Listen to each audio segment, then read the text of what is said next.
All right, so we're gonna get started on the second installment. I'm gonna be talking to you guys about the Holy Grail of Marriage, and we're gonna get going in just a minute. I think we don't have everybody, but we will soon. We will soon. Okay, so the Holy Grail. You guys have heard of the Holy Grail? You know, Monty Python made a movie about the Holy Grail, right? Indiana Jones and the Last Crusade, the Holy Grail. When we talk about the Holy Grail, what do we really mean? Okay? When we talk about the Holy Grail, and I don't mean the actual chalice that captured the blood of Christ. No, I'm talking about a symbol of the most important thing. Okay? Now, there's a lot of real problems and a lot of real solutions out there. There are a lot of perceived and problems and perceived solutions. There's a lot of things that we desire. There's a lot of things we can go after. But the question that I want to ask tonight, and I talked about how, I was telling Carolyn, and my wife and I talk about it, she talks about the zip file.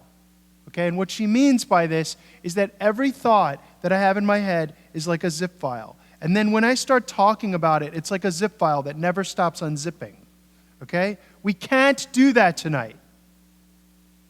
We need to get at some things that are super, super important. We have to go for the meat of the matter. What is the Holy Grail for your marriage?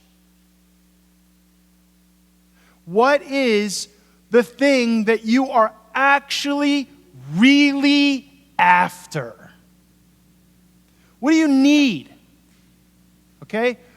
There's so many things that are probably on your mind.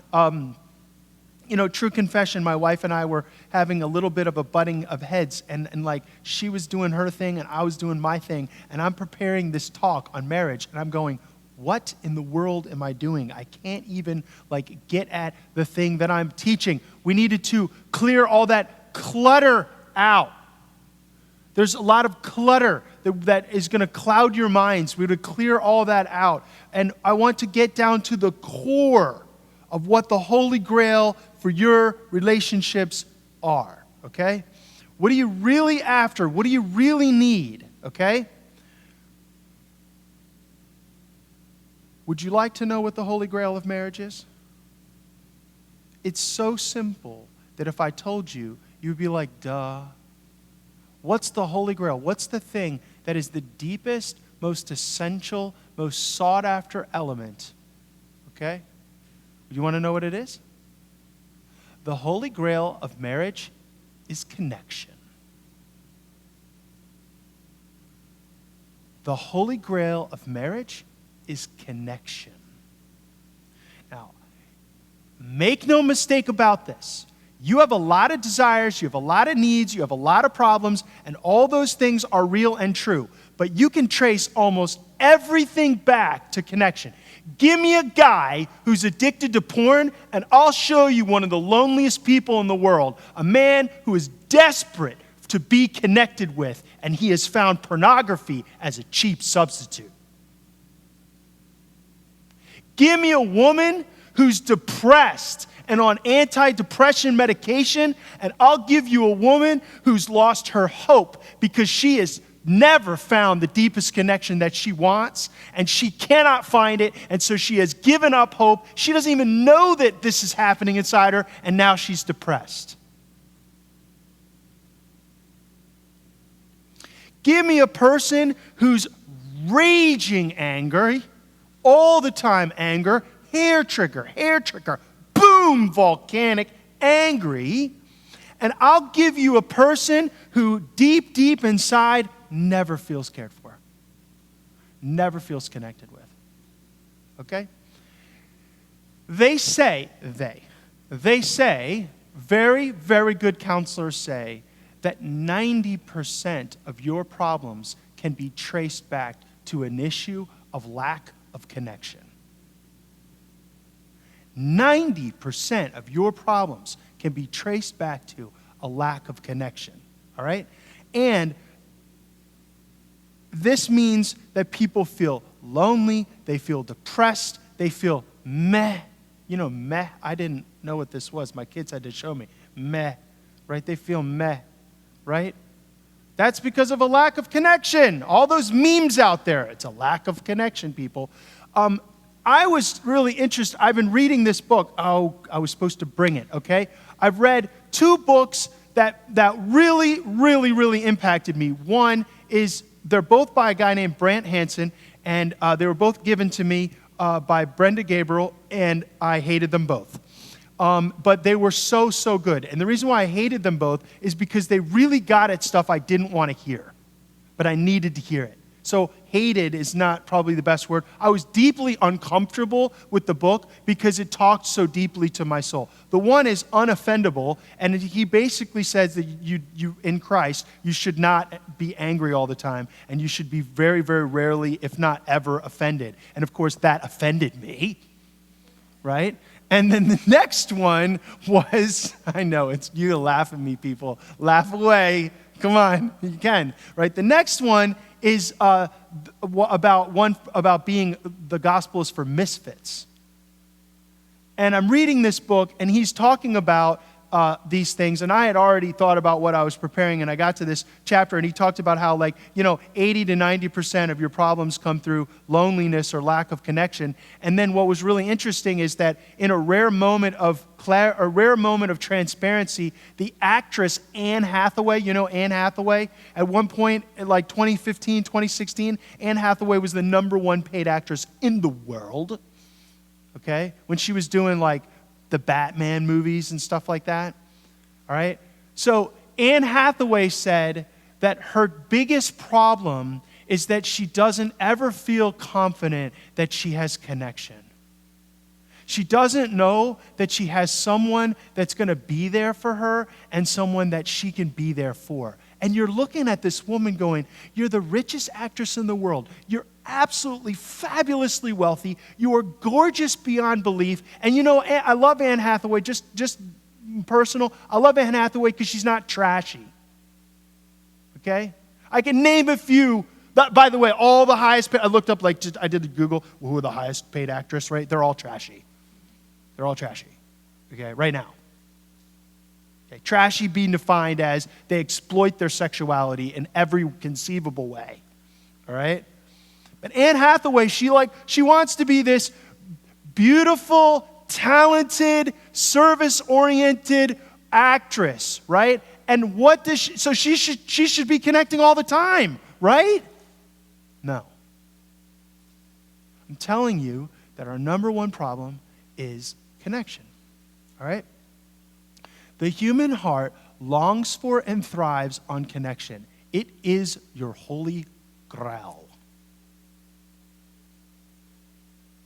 Whatever you're looking for, whatever you're missing, trust me, you can trace it back to connection, okay? So, we want to talk about a couple of things. #1, what makes connection? All right? And what confuses it? So I think a lot of people think that they're connecting and they're trying to connect, but actually they're kind of confused about that. So we want to talk about what makes connection and caring for people and this whole thing, like the Anne Hathaway syndrome. It's so hard to come by. Why can't we get it? We need it so much. Why can't we get it? Right?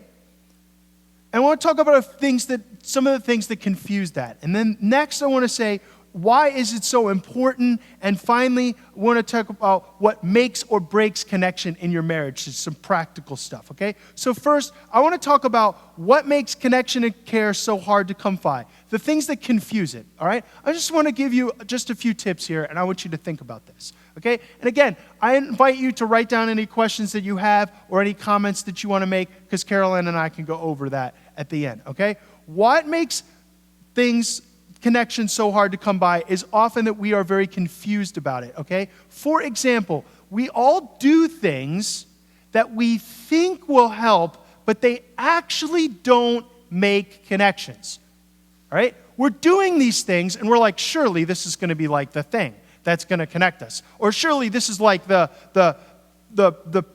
paving for the pathway to marital bliss, and we're going to connect after this. And you're like, why aren't we connected? I'll give you a good illustration, all right? So when I was a little boy, I was like 8 years old. I could hardly push the mower. And, Dad, if you're listening to this, you can go to jail for child abuse for these kind of things, so you're not too old, okay? So my dad, we lived on this acre property, and my dad had this lawnmower that weighed like 8,000 pounds, okay? And he made me push that and bag it and then walk to the railroad tracks behind our house and dump all the grass clippings. So consequently, I am abused when it comes to grass because I was like 8 years old, and it would take me like 3 hours to mow this yard, and I hate mowing yards. So like when my wife found out that I hate mowing yards, she started mowing the yard for me. And I was like, yeah. And I was like, I'm not mowing the yard anymore. And this is great. I'm so glad that Lisa mows the yard sometimes for me. She doesn't always mow it, right? Often our son he's getting bigger, so he's starting to do it. But she would mow the yard for me. And that is just wonderful. You know what it doesn't do? It doesn't help our connection. It's just nice. It's just nice. And there are things that people do that are really good for the harmony of their relationship, but here's what they don't do. They don't go right here, way deep in here, where you need it most. It doesn't get there. It stays at the, that's cool, that's nice level, okay? And we're so confused because Lisa doesn't have this confusion, but you can imagine that she might think, hey man, I just mowed the yard for you. You told me how you were so abused by that when you were a child, and you hate mowing the yard. You can't even stand it, right? You don't like the smell of cut grass because it triggers you, right? She's like thinking, surely we're going to love each other more. No. Okay, here's one that I do, okay? I will do like 1,001 things for Lisa. I'm not going to list them all because it would take all night. We don't want to go too long with this talk, right?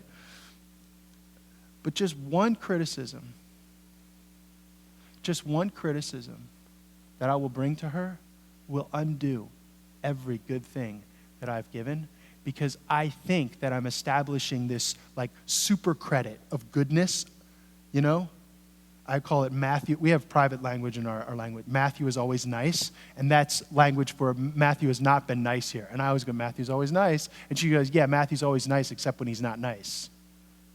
And what will happen is I think that I'm making all these deposits in my wife that we're going to be really connected, right? We're really going to be connected because I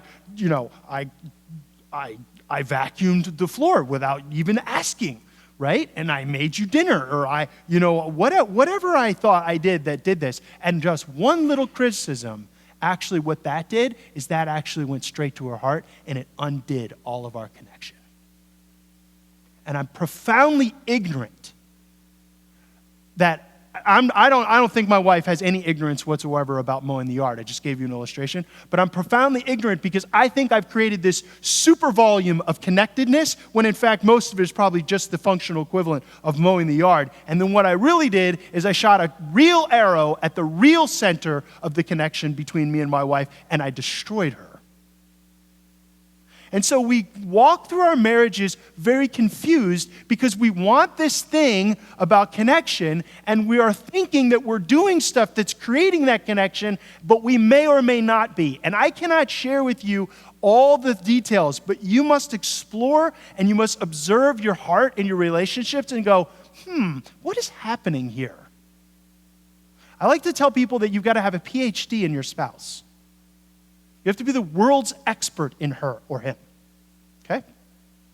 Another angle of this is that we all think certain things will make connection because they feel good, but they are just things that will create an environment for better connection. They are not actually those connections in and of themselves. So for example, I would think that the number one problem with most people is they are pursuing fun. Now, I am 100%, I used to tell my youth ministry, I am theologically committed to fun. I loved in the last talk how Carolyn said, go out and shoot a deer. I laughed my head off because I'm like, yeah, that's exactly what sometimes we need to do, right? I recently had the opportunity to go whitewater rafting. It was probably the best thing I've done in like a year, okay? For myself, I'm not opposed to self-care. But here's the thing. If you think that having fun or entertainment, okay, or even doing good things like sitting around and being comfortable on the couch. Or here's one that people are really confused by. I don't want to blow your mind when I tell you this one. A lot of people think, well, if we just have sex, then we'll be connected. Because that'll feel good, right? That'll get the juices flowing. No. None of those things in and of themselves can actually get you to that heart-centered holy grail of connection that you need. They are wonderful environments for those things. I highly encourage you to have comfortable environments. I highly encourage you to go out on dates. You should be scheduling those things. Carolyn, that last sheet you gave us was brilliant. I'm going to go home and do that. Right? But don't be fooled to think that even if you're sleeping with someone or if you're going out to a nice dinner with someone, that you're actually getting at the holy grail of their heart. You can and you will better in those circumstances, but they do not manufacture or guarantee those things. Okay?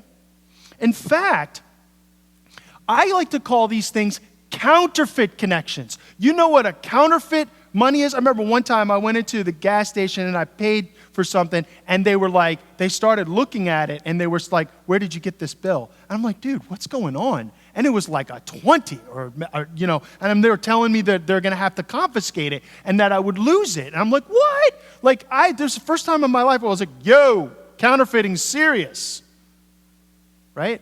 I had thought that it ended up being a real $20 bill, right? But imagine I had thought that this was real currency and I could actually use it. Don't be confused, dear friends. Listen, there's counterfeit connection, and we're in the full-time business of a consumer culture that tells you that if you feel good, it will be good. And that is not true in terms of getting at the deepest issues of your heart. I'm going to attempt to prove that to you in just a few minutes. Okay? Do not be confused about these issues. All right, now, why is core connection, that deep place in your heart, so important? Well, it's the foundation of your house. It's the linchpin to your hitch. It's the secret to your success.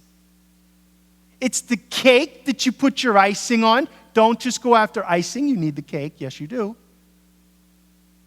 I do often say that I like carrot cake because it is a vehicle for cream cheese frosting icing, okay? But you've got to have the cake. You have to have this. The core connection is what you want, even if you don't know that you want it. Emotional connection is critical deep in your core, okay? What you really, really want, is someone who cares for you and connects with you deep in your heart and your soul, fully and completely. I love this society. We live in a society, we talk all the time about safety. You hear people talking about safety? I go to the university and they have pictures, safe. This is a safe zone, right? I need to feel safe. You need to feel safe. This is a really big deal, okay? Safety is what happens when you finally have a person who you feel connected with. You go, oh, I feel safe with you. In other words, you say, I don't actually think you're going to hurt me like everyone else has hurt me. I actually think that you're not going to damage me like all these other people have damaged me. Wow, I feel really okay with you. Do you know how rare that is? Safety comes when you have provided a connection with someone's heart that they feel cared for and they don't feel threatened anymore because they feel that they're going to be connected with. Care. For whatever reason, when you're with this person, you say, this person is actually going to help me. They're actually going to help me. They're not going to hurt me. In fact, the hurts and the stress and the problems, they actually want to provide comfort and support to that. This person isn't going to hurt me and damage me like all those other people do. They're going to care for me. That can only happen when you get connection, okay? And finally, support. You will say, this person is going to be there for me no matter what. They're going to be loyal to me. They're going to have my back no matter what. If I mess up, they're going to be right by my side. This person is going to support me, all right? This is what emotional connection and at your core looks and feels like, okay?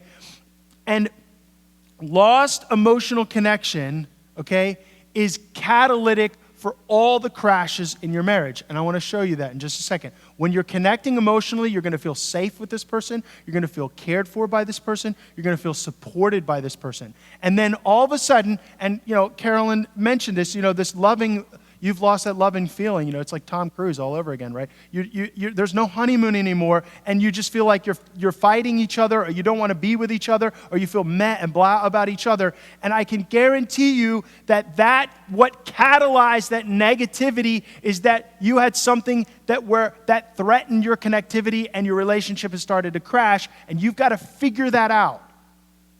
Now, true confession, this is the thing that I'm most disturbed about, because I cannot tell you, you will need to think about this and pray about in your marriage. You may even need, if you have problems in your marriage, you may even need to talk to your friends about it. You may need even to go to a therapist like Carolyn to talk about it.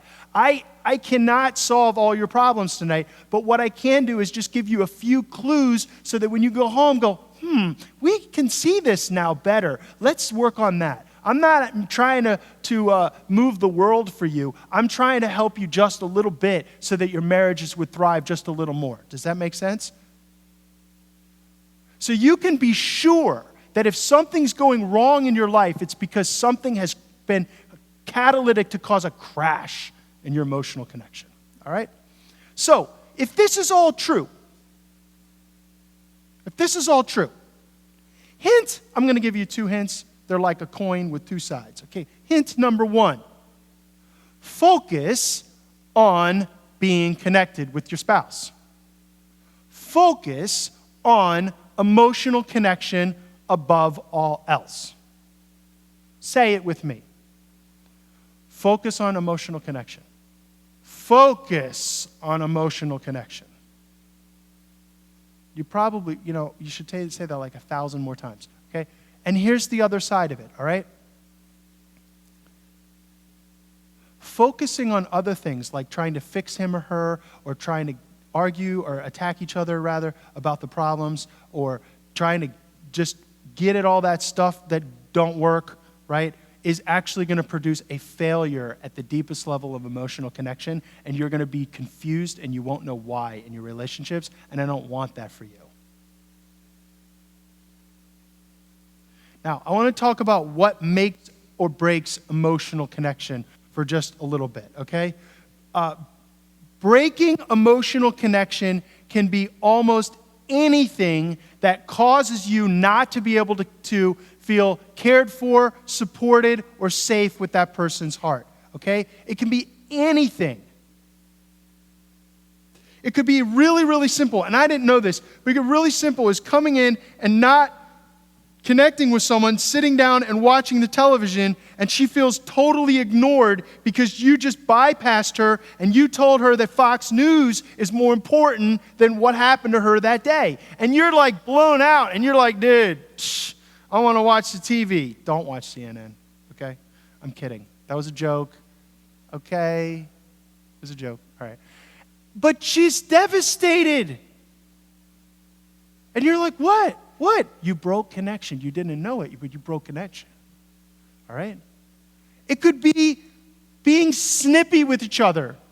A friend of mine has a t-shirt that says, I'm so sorry, or something, I'm sorry for what I said while I was hungry. Okay? Dude, I should wear that t-shirt at 5:59 every day, right? Because I become a different person at that time, and my whole family knows it, and I often do some of the most sinful things in that window, right? I get very, very snippy, to say the least, and then what I'll do is I'll break emotional connection. And I don't know it, and then all of a sudden we're in a tailspin in our relationship. Why? You can be snippy with one another. Hurtful words, even if those words are accurate, dear friends. There's so many things that we could go on and on and on of that will break emotional connection. anything that undermines safety, support, or care. Okay? You can fill in this blank. You can say something like this. I feel angry because blank. Well, whatever that was, that's the thing in your relationship that's breaking your connection. You could say, I feel hurt because blank. Or I don't want to talk to you anymore. I want to just go away because of blank. You fill that in. You're going to start watching patterns in your relationship that you'll say, okay, there's broken connection here, and I have to see that anything that's undermining my safety, care, or support is something that's going to break the emotional connection, all right? Now, I want to just talk to you about breaking emotional connection, because 90% of your problems are linked to your lack of connection. And my wife told me, she's like, look, you're going to confuse people, all right? And I'm going to have to explain this to you. But 80% of the non-connection comes from bitterness, all right? So spiritually speaking, I'm a pastor, I'm not a therapist, but I'll just talk to you like this. There's 3 things that can mess you up in the world. Number 1, emotional problems. Number 2, spiritual problems. Number 3, the devil. Okay? So, like 10% could be, I decided that I'm going to cheat on my taxes. I didn't, just example. That is going to create a lot of marital problems. Wouldn't you agree? Right? That is not the 90% of lack of connection, but I can guarantee you that it's going to create a lack of connection. So now you see where that 90% comes from, all right? Then 80% of your responses to your lack of connection are often in terms of bitterness, because lack of connection will hurt you, and then you will be either, you will fight about that, or you will run away from that. That's a natural reaction to the things that are bad.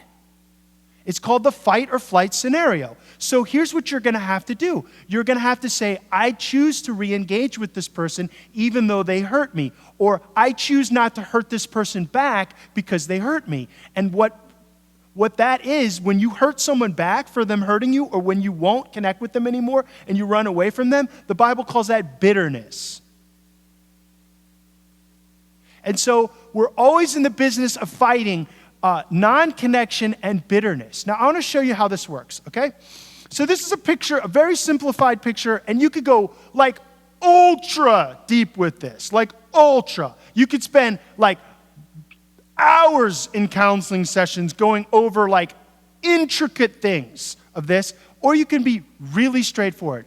I only have time to be really straightforward. This whole section of the talk comes with like a workout series, like a P90X warning. When I used to do the P90X, there was this thing that was like, warning, see your doctor if you have this problem, if you have a heart disease, blah, blah, blah, blah, blah. You have to be a sort of fit. Like, listen, if your marriage is like an downward spiral crash and burn here, you're not ready.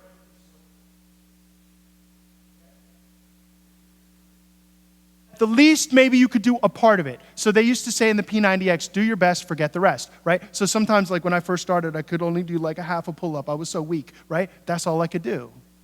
Or sometimes you get injured and then you have to let go and go see a doctor, okay? You have to use good judgment in this, all right? But I just want to let you know that you can go as deep as possible. But here's what we have. You got a guy over here on the left, and his heart feels a certain way. All the time, all the time. And that is so complex. This little section right here is so complex. His heart feels a certain way all the time, and that has to do with his family of origin. It has to do with his life experiences. It has to do with how much or how little abuse he's had or abuse he's done to himself. There is so much behind that, but let's just accept that we can't go into every little thing that happened to Johnny and his whole family connection, okay? I might dip into a little bit here and there just to make it clear, but let's just accept Johnny feels a certain way. And then given a circumstance, what Johnny does to Susie is he acts a certain way towards his wife. And then what's going to happen is that given Susie's background, all of the things that happened to her when she was a little girl, all the things that she experienced when she was in school, all the things her girlfriends in middle school did to her, right? All that adds up, and then Susie's going to have an action towards her husband, right?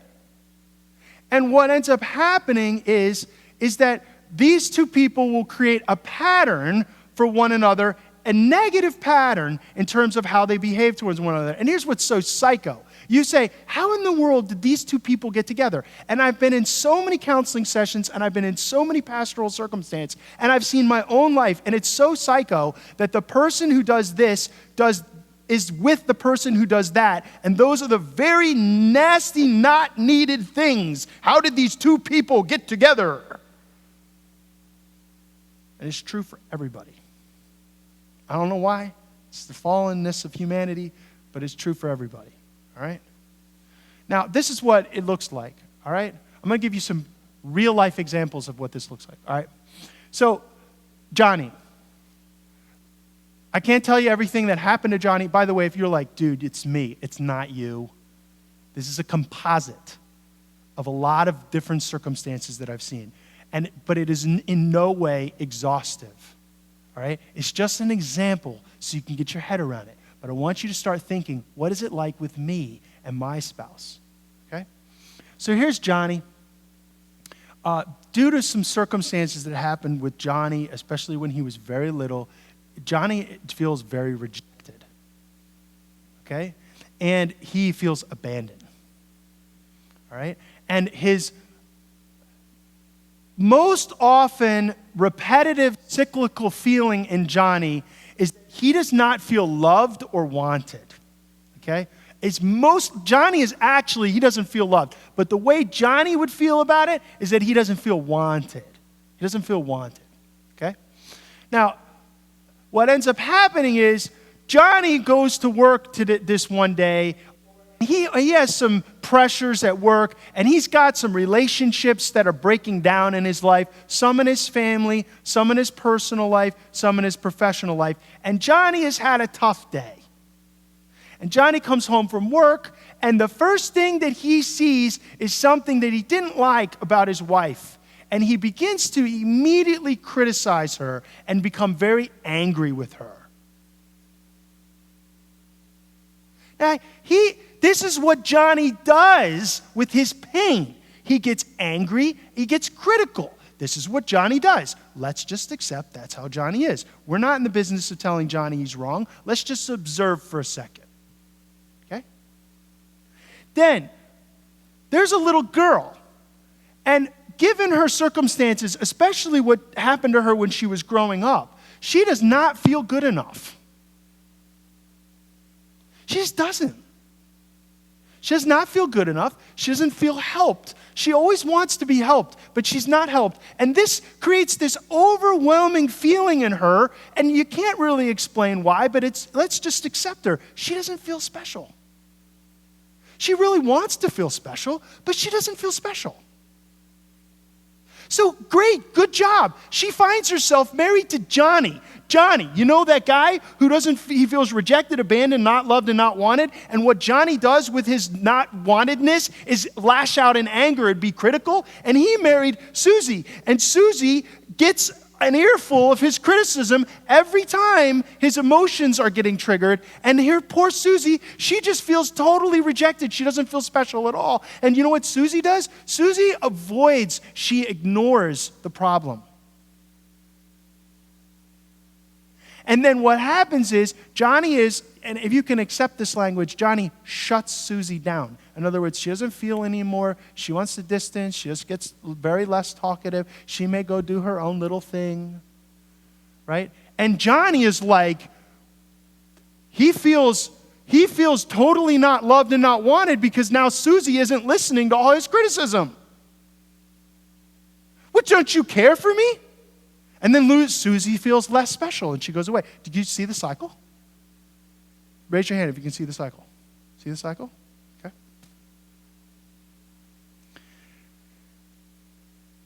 This is what I call the non-connection cycle. I want you to see that these two people are like a dog chasing its tail. And I recently got a dog, and I've actually watched my dog chase his tail. It is the stupidest thing in the whole world. And he bites it, right? He finally gets it. And it doesn't help him, okay? Listen, this is so vicious. And we all do it. I would submit to you that we're all doing this because we have lost the Holy Grail of connection. We are desperately seeking it and we're not finding it. And then we do things that we think are going to be able to help fix the problem, but actually they make it worse. And then we have a cycle where the very thing that he does is the thing that triggers the thing that she does, which keeps triggering it. Boom, boom, boom, boom, boom, boom, boom, boom, boom. It never ends. So, okay, how do you do this? Well, you have to begin to make emotional connections. 90% of the problems are helped by creating connection, and 80% of that process is going to be linked to forgiveness and repentance. And make no mistake, dear friends, about it. God's way to heal the problems of the human heart is always with sacrificial forgiveness. Now, I'm going to be really brutally honest. I do not understand why I'm a Christian because I cannot stand this. I never want to forgive people. I want them to fix it. I want them to stop doing that thing. That's my reaction. I don't know what yours is. And yet the center of our faith is a cross where God himself in Christ chose to forgive you and to pay for all of your problems and not keep the vicious cycle of relationship brokenness going.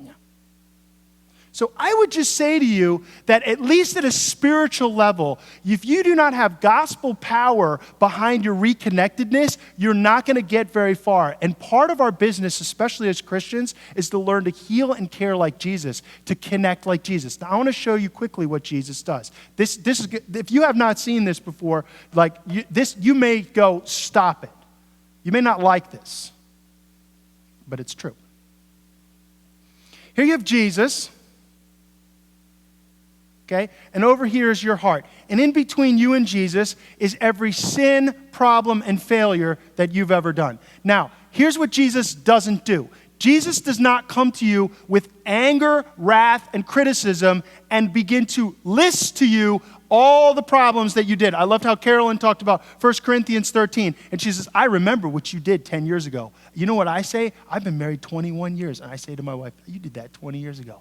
What the non-loving is going on? Keeping a list of wrongs? Jesus does not, dear friends, he does not keep a list of your wrongs. He does not attack you or bring the wrath on you.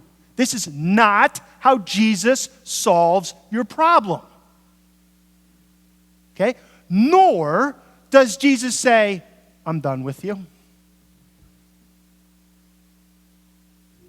Does Jesus do that? Does Jesus abandon you? Does he ignore you? He says, listen, until you get your act together, we're not together. Is that what Jesus does? No. What Jesus does is he seeks after your heart and he chooses, ready for this? And this is psycho. You must accept this. Jesus bypasses the sin, the problem, and the failure, and he goes directly to connecting with your heart. He accepts you. He understands you. He cares for you. How do you know this? He died for you. This is so incredibly important. Whatever your vicious cycle is, trust me, dear friends, the answer is always by not actually straight on addressing the sin, failure, or problem by either fighting it or running away from it, but by bypassing and saying to the person, no matter what's going on, no matter what you did, no matter what I did, I want you to know that I accept you, I want to understand you, and I want to care for you. And here's what's really interesting. When you do that, you will create a safe place for two people to be really themselves. You will create emotional connection, and very quickly you will be getting at the business of resolving your sins, problems, and failures. And it seems, I like to use the word counterintuitive. It's the opposite of what you think. You think, no, I got to fix this, or no, I got to run away from this.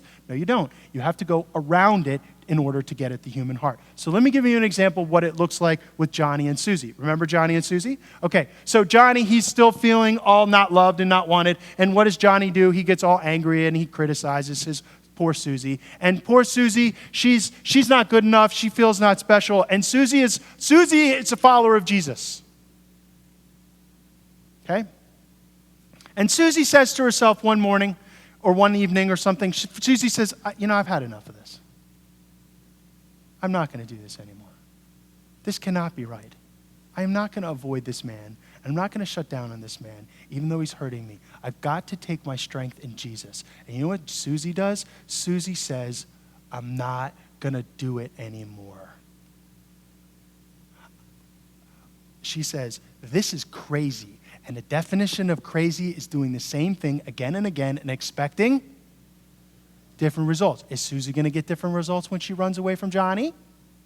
No, she's going to get more Johnny criticism, more Johnny anger. She's finally figured this out. She says, you know what, Jesus? She says, Jesus, will you just help me love this man? This man is so hurting. He's so messed up. He comes and he criticizes me. He's so angry, Jesus.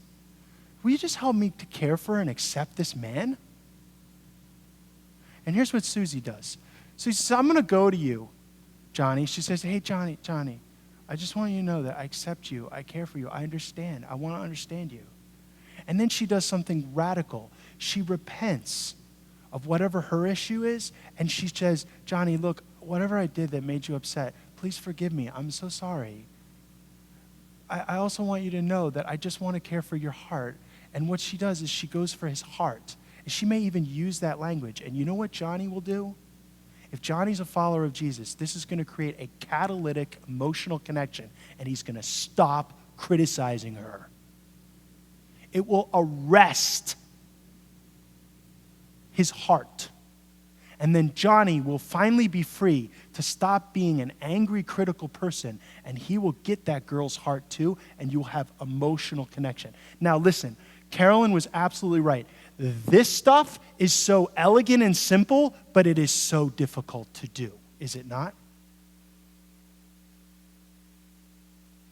I'm literally writing this talk. And me and my wife are in our pattern. I'm like, what are we doing? I'm writing the talk. She's like, well, we're not forgiving each other. We're obviously, I'm doing my thing, you're doing your thing. I'm like, oh, okay? I want you to see that central to how God heals our hearts is forgiveness and repentance. And we have to go and seek the Holy Grail of connection by repentance and forgiveness. And that really has to start with accepting, understanding, and caring. And it will take a radical, sacrificial, totally different move on your part, repeatedly, to pave the way for that Holy Grail that you really, really, really, really need, which is that you want to be connected. Okay? This is the Holy Grail. Breaking the cycle by bypassing the issue, breaking the cycle by being proactive and forgiving and repenting. So, if you don't remember anything else I said to you today, okay, just remember that you want to go for the heart. And if you're watching your cycle, this cycle, just pick what you guys do. Look, can we just be really simple? You know what you do again and again and again. Say yes. No, you don't know? Some people don't know? Well, watch yourself. Okay, if you don't know, then what I want you to do is I want you to watch the things that you don't like. If you're angry with each other, or you're avoiding each other, or if you don't feel connected with one another, watch what creates these repeated patterns. You have to watch yourself. By the way, a lot of therapy is literally just you sitting down and paying good money and spending good time, because then it makes it valuable for you, your money and your time, for you to watch your heart and for you to watch your soul and see what's happened to you, what's damaged you, and how you respond to it. That's a lot of counseling. Okay? And I am not opposed to counseling. I think it's really important. I have been to counseling. Much of it was forced, but I went. Okay? Okay? And I needed it.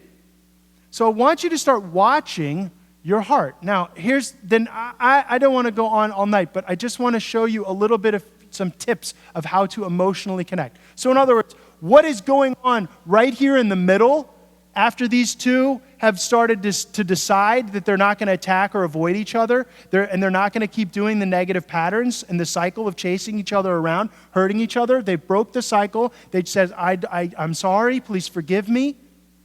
And the other person accepts that, and they say, I do forgive you. And then they say, listen, I don't understand you. I want to understand. I want to accept and care for you. Can you let me care for you? What does that actually look like? after like you finally stop doing this, right? She's no longer running away and he's no longer criticizing, and you have these two people and they're looking at each other and they say, well, I do want to accept and care for you, but like what now? Okay? What do you do now? That's what I want to talk about next, okay? Now, this is, again, comes with the P90X workout warning.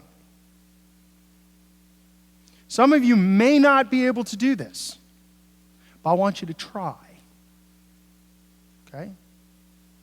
First, you have to know your spouse's patterns and pains. This is really hard, but it's totally obvious, okay? So I just had to start talking to Lisa and saying, how do you feel? What happened to you? And then, yes, we did. We went to intensive counseling. We flew all the way out to Colorado. We did like a whole year of preparation. We flew all the way out to Colorado for a whole week. And I learned so much about my wife. And I continue to learn things about my wife. And I learned that there's certain pattern behavior of how she feels. And I go, oh, when I do that, that touches that place of pain that's deep in your soul. But I keep doing it. And then you do this thing back to me, which makes me, I weirdly want to do the very thing that hurts you. See the cycle? And I watch it unfold in real time. You've got to start watching it unfolding in real time, this vicious cycle that you're in as a spouse. It doesn't even have to be that nasty. I'm trying to hit a middle road. Like you notice I'm not talking about people running off. I have seen scenarios where like the woman goes off and shacks up with some guy in a hotel because she deeply wants love and she does that against him just to get him to try to love her. Like what? Like I'm not talking about radical circumstances. It could be really, really simple, like you coming home and flopping yourself on the sofa and turning on the television and she feels abandoned. That's exactly what happens in our relationship because my wife's father used to come home, plop himself in front of Fox News and watch it, and there was a little girl who played at his feet and all she wanted to do was her daddy to pay attention to her. And when I first got married, I would go into my office and I would shut the door, and it devastated my wife. She's like, he's abandoning me. He doesn't love me. Okay? So you got to start watching these things. You have to learn about what your spouse is, okay? Then the next thing that you have to do is you have to speak words of care. I can hardly read that back here, but I'm going to have to turn my back on you so I can read it. Speak words of care. They're the opposite of the pain you might be feeling, or they're opposite of your typical pattern. In other words, when Susie's typical pattern would be to say nothing to Johnny. She said, I can't do that. That's the thing that's bad. Or Johnny, it could go the other way. Hey, you might be a lot of Johnnies out there. It could be women or men, right? And you could come home, you could be criticizing your spouse or being angry or aggressive with them, and they're so hurt by that. And you're like, you know what? Every time I do that, he or she responds like this, and it just makes me all the more. You have to recognize that you have to break the pattern by repenting of the behavior that you're responding out of your own personal problems and pain. Okay? And instead of doing that, you have to speak words of care. So I'm going to tell you something, and I promise you that if you actually do this, it will radically affect your world. But if you don't do it, you'll probably, like 90% of the time, I can't do it because it's so awkward, okay? But I'll just tell you, and you can go ahead and try it, all right? So when we were in therapy, my wife was like, this guy's nuts, and she was right? And the therapist said, you need to remember that he's just a little boy who's really, really hurting. And if you start thinking of him like your son, it will really change your relationship. And my wife was like, of course, a light bulb went off. She was like, oh. And so she's like, is the little boy hurting? Oh my gosh. Like it's very hard to speak to that deep inner child, okay? It's very hard. But trust me, if you do it and they're open to it, they may shut you down, and that's a sign that, you should stop doing the P90X workout and go see medical attention. Okay? Hearing what I'm saying?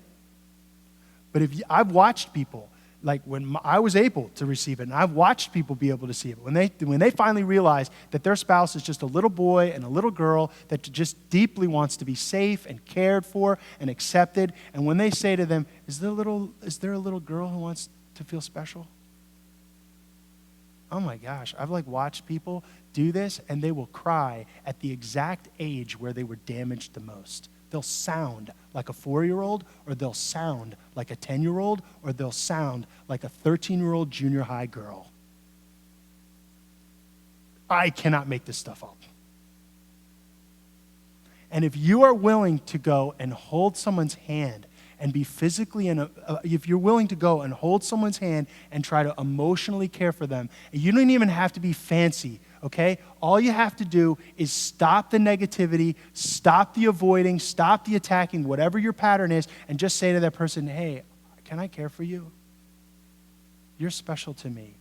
Can I connect with your heart? Is there a little boy, is there a little girl that just needs... And when you really figure out their trigger, and you can say the opposite, instead of, let's say my wife feels abandoned, or let's say I don't feel cared for, if my wife says, there's a little boy who wants someone to care for him, oh man, she has my heart. She has my heart. Now, I want to tell you this. I watch this happen all the time, and I'm just going to give you this tip. If you try it, and then all of a sudden you get really excited and want to sleep with each other, don't, okay? And here's the reason why. Because you will bypass the deep emotional connection that you need. Take the time to care for each other. I recommend 5 minutes a day to start.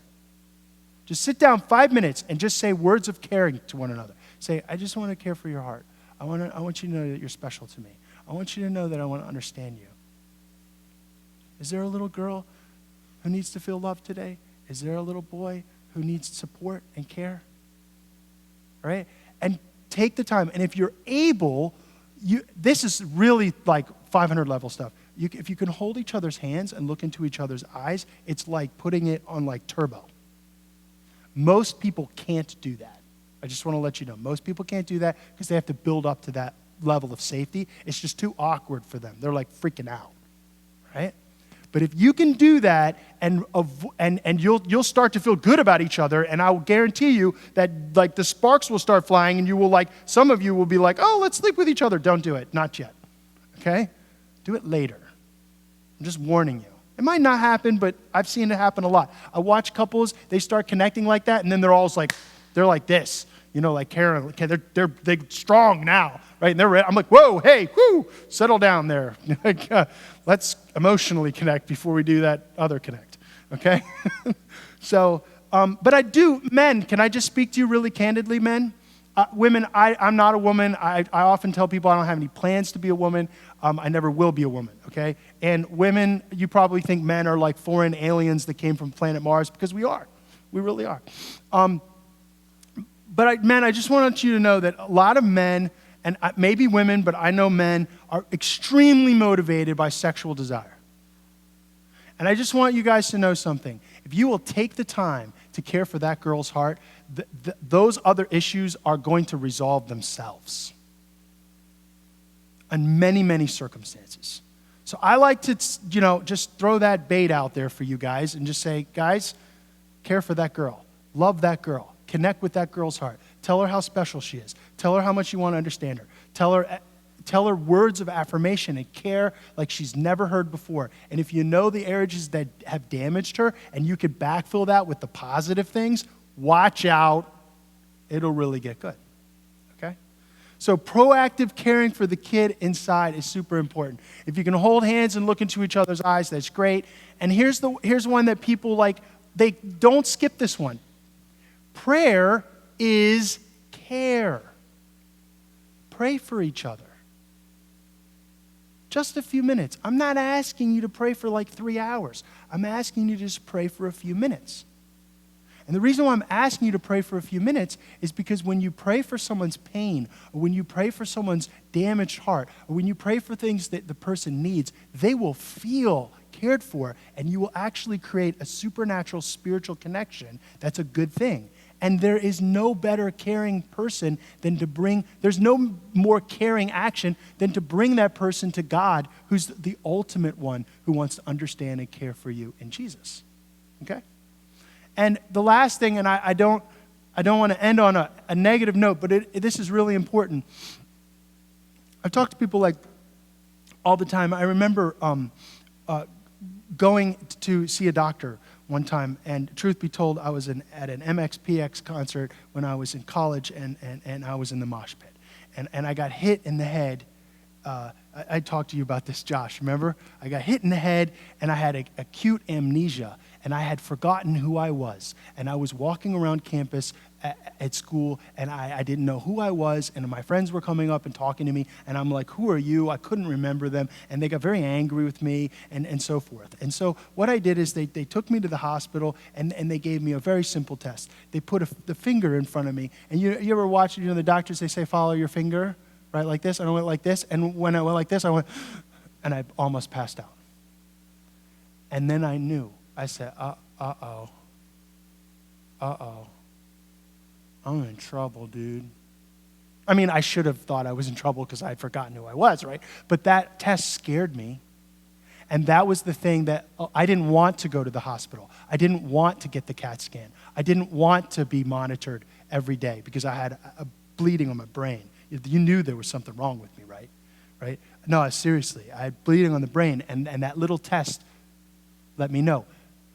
Or another one is a simple one. I've broken every arm and every leg. Like I just keep breaking things because I'm crazy like that. And I remember the doctor comes in, and before the x-ray came, he said, just turn your hand. And he went like this. And I was like, it doesn't. He goes, do this or something like this. And I'm like, doesn't hurt. And he goes, go like this. And I went, and he goes, okay, it's your radius. He goes, give him an x-ray. I'm like, what? So I just want you to know that a lot of this stuff is going to be really positive. So you can go home and you can try to break that cycle and everything, but I do want to leave you with a gentle warning. If you go home and you can't do this and it hurts and you're like, you get stuck, listen, don't be afraid to ask for help. Don't be afraid to ask for help. Help can be found in a lot of different circumstances. To start at the most basic level, talk to people that you love in your small group and cautiously and appropriately ask them for help in your marriages. Guys talk to guys, girls talk to girls. I'm not asking you to unload in front of the whole group, but I can tell you right now that when people who love you and care for you observe and can come alongside you, they can help you. All right? Or if you really feel that this hurts a lot, you may need to seek a therapist. And people get stuck all the time. There is no shame in that. I highly, highly, highly encourage people to get help in their marriages if they're not able to emotionally connect. What would you rather have? A damaged life, or do you want to get help? Which one do you want? I had to swallow a lot of my pride, okay? But I just want to encourage you that there are always going to be areas where you might get stuck, and I want you to seek help. I just want to leave you with this last verse, and then we'll take some questions, all right? Be kind and compassionate to one another, forgiving each other just as in Christ God forgave you. Follow God's example, therefore, dearly loved children, and walk in the way of love, just as Christ loved us and gave himself up for us as a fragrant offering and sacrifice to God. When we begin to seek after each other's hearts the way Jesus does, by repenting and forgiving and beginning to accept, care, and understand people, we will create the thing, the Holy Grail that your heart wants most, which is to have connection. Amen? All right.